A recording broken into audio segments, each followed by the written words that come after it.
Vote দিলেন record মানুষ, পরিবর্তন না প্রত্যাবর্তন? ভোট দিলেন রেকর্ড মানুষ, পরিবর্তন না প্রত্যাবর্তন? কিসের পক্ষে? 2026-এর 142 আসনের শেষ দফার ভোটের হার আমরা একবার জেনে নিই।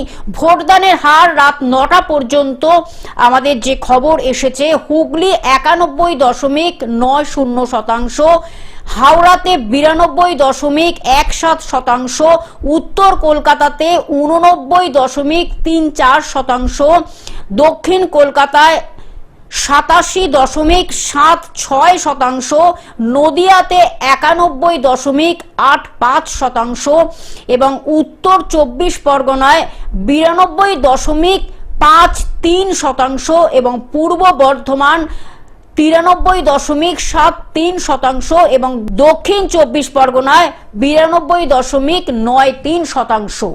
Bureau report, globe news. এখন থেকে গ্লোব টিভি দেখুন আপনার স্মার্টফোনেও। গুগল প্লে স্টোর অথবা অ্যাপল স্টোর থেকে ডাউনলোড করুন গ্লোব টিভি লাইভ অ্যাপ। এছাড়া জিও টিভি অ্যাপ থেকে দেখুন গ্লোব টিভি লাইভ।